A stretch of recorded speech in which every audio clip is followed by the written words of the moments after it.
So one of the things that happened when I was in Scandinavia, I just wrote a column about this actually.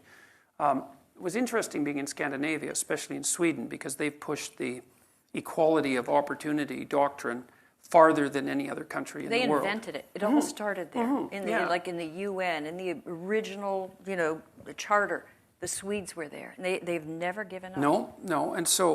And the week that I was there was the same week that 2 articles were published on gender differences in temperament and in interest. And the biggest sex differences that we know of that aren't morphological are in interest. So women are more interested in people, by and large, and men are more interested in things, by and large. And the difference is actually large. It's 1 standard deviation. And so that means if you're a man, you would have to be more interested in people than 85% of men to be as interested as 50% of women.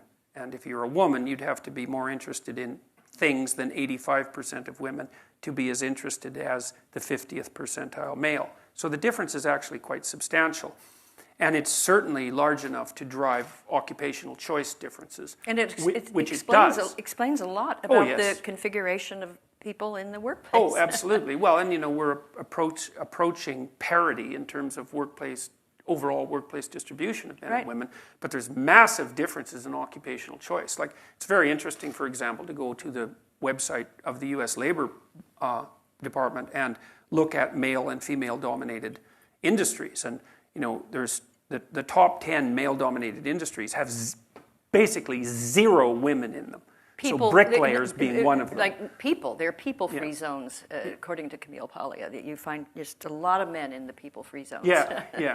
And the women you ask a group of women and men, would you rather spend the next 3 weeks taking apart a machine and putting it together, or helping a group of people work out their problems? And the pool of people who want to do the machine, it's just far more men than women. Well, and there's more men in women-dominated industries than there are women in men-dominated industries at the extreme. So that's kind of interesting. Would that be like nursing? Nursing, yeah.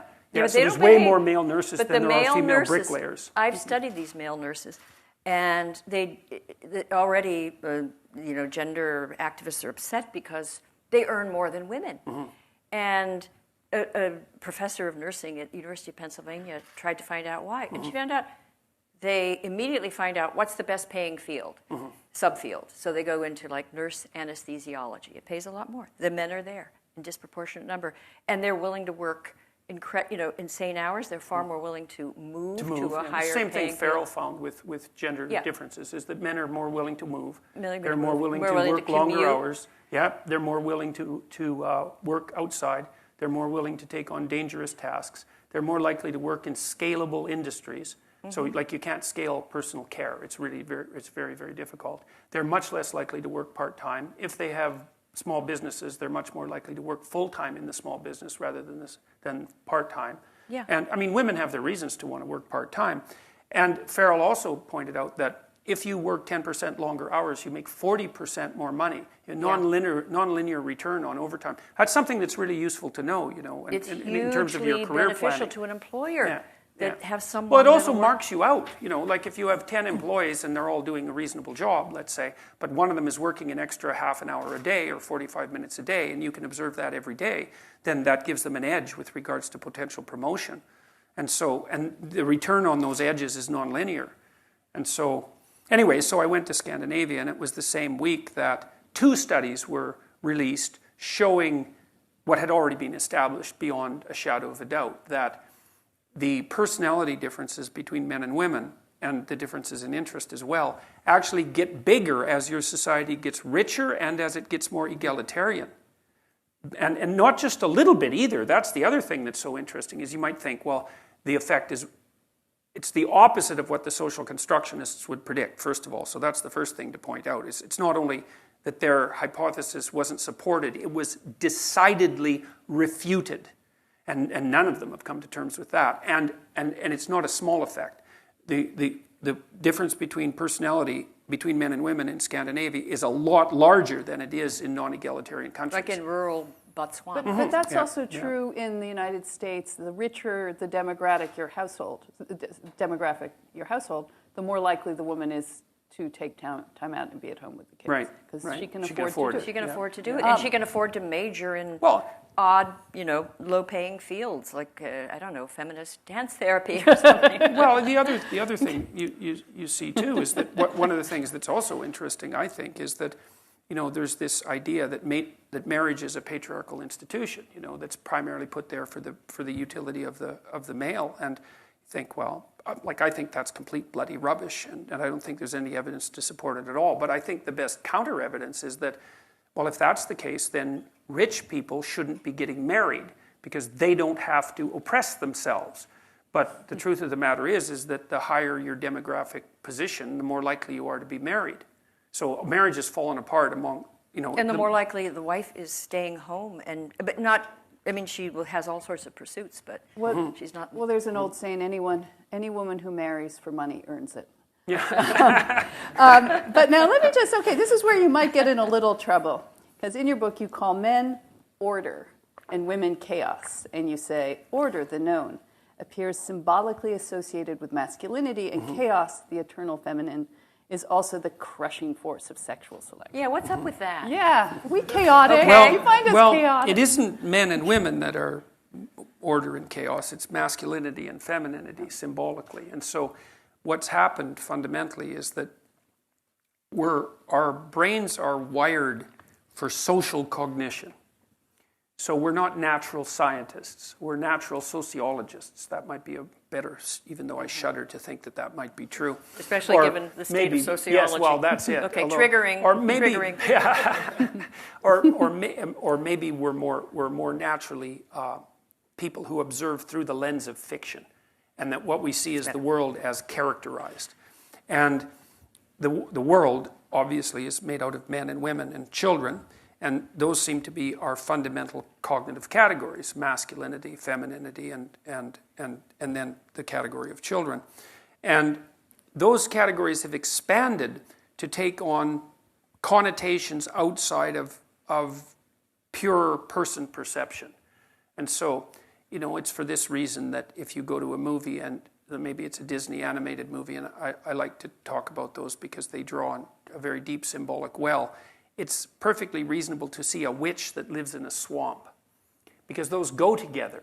Like, it makes sense. The witch doesn't live in a gleaming chrome high-rise. No. She lives in a swamp, because that's, and maybe in a shack. It would be handy for her broom, I think. She could just fly out. Well, the that's door. it. Well, the high-rise would be better for the broom, right, because you could take off. You could take off better. But there are categories of symbolic association that are natural to the way we think, and the fundamental elements of those categories seem to be gendered. And so this is partly why I make reference to Taoism, for example. So for the Taoists, the world is made out of chaos and order.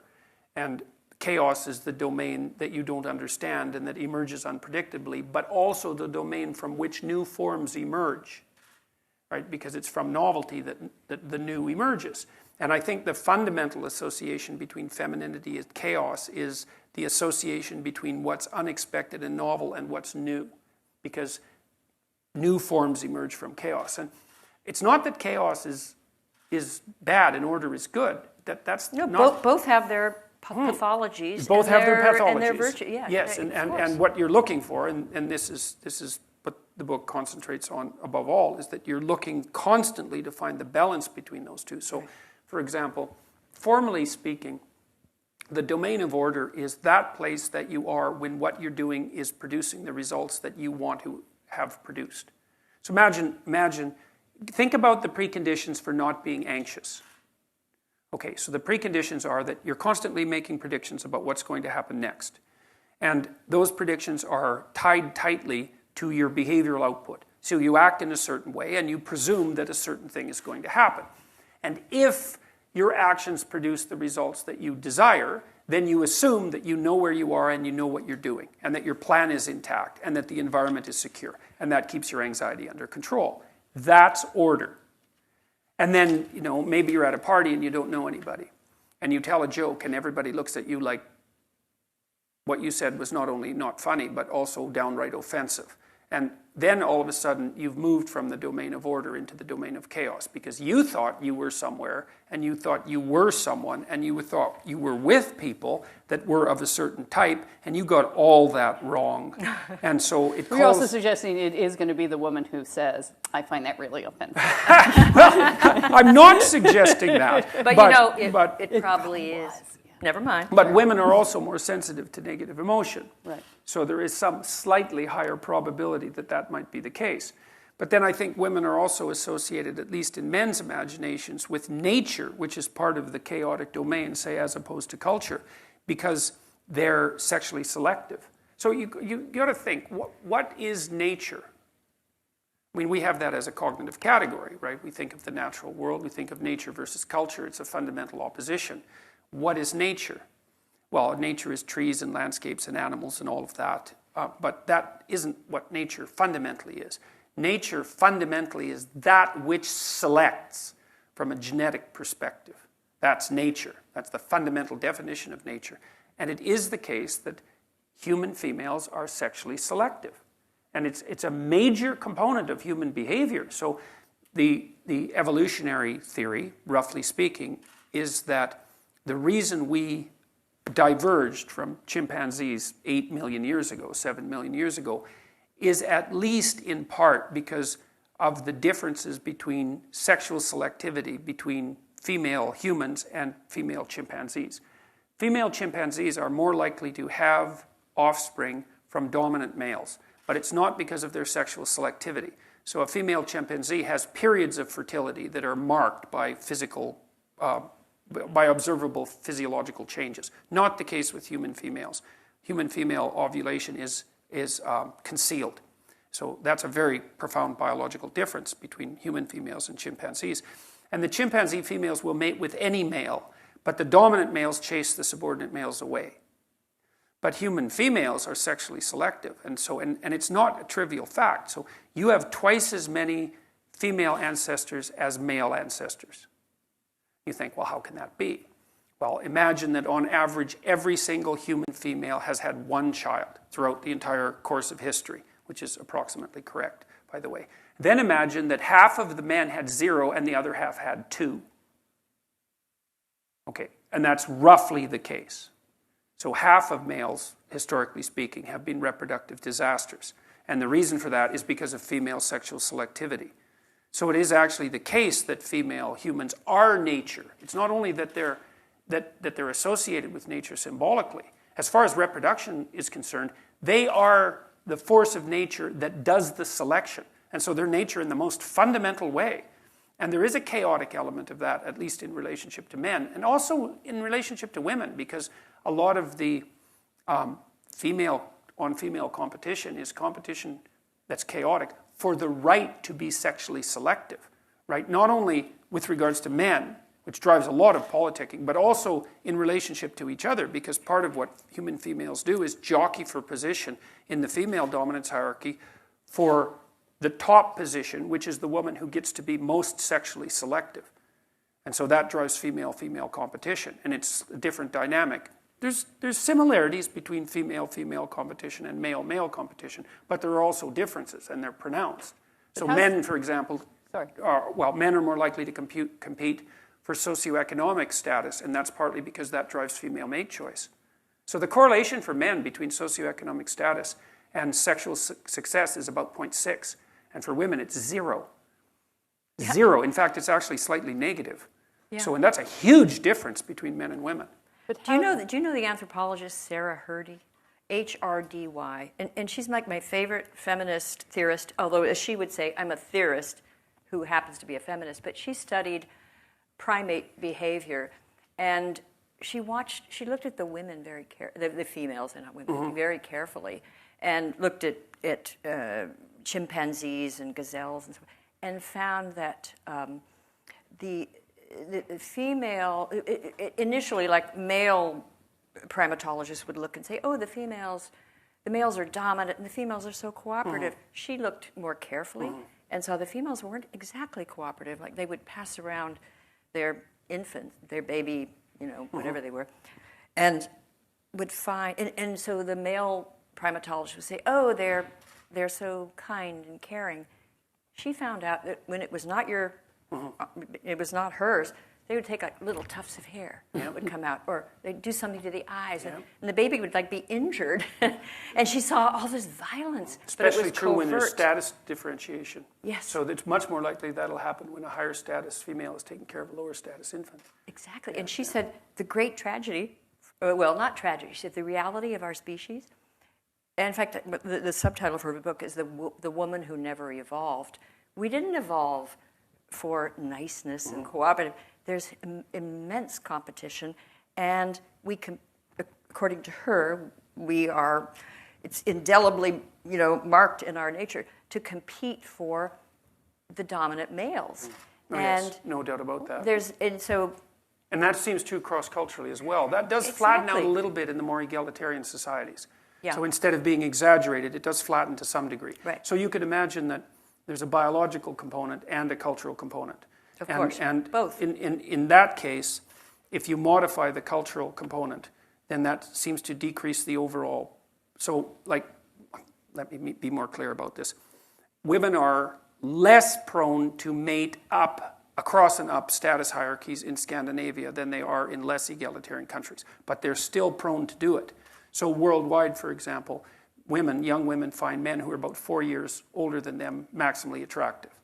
And they tend to mate across and up status hierarchies. And so one of the consequences of that, for example, is that as women have entered the workforce, they've actually driven inequality, because rich women will only marry rich men as rich as them or richer, whereas rich men will marry women who are poorer than them, but women won't.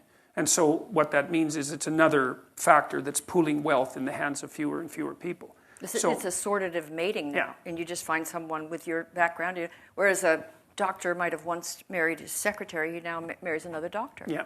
Well, can I ask then, stepping a little bit back from primates as well, how does this selection work in the era of swiping right and left?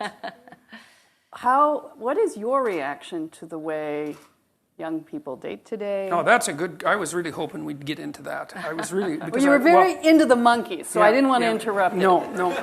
Well, I should close off the Scandinavian discussion just by pointing out, and this is something that the Scandinavians are really going to have to wrestle with, is that if you institute effective policies to promote equality of opportunity, which the Scandinavians have done, you're going to produce some equality, so like a 50-50 distribution of men and women in the workplace, but you're also going to exacerbate certain kinds of inequality, and you can't get out of that. So you cannot have equality of opportunity and equality of outcome together. They don't work together. And equality of outcome, the essential equality of outcome doctrine, which is often described with the code word equity, is that at every level of every occupation, the people have to be represented by the same number that they're represented in at the population.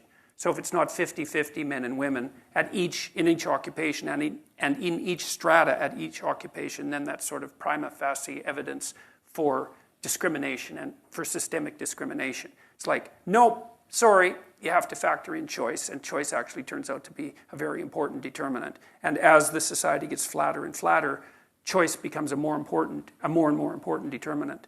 And so what that essentially means is that the most radical end of the left-wing political agenda is logically impossible, apart from the fact that it's impossible for a variety of other reasons.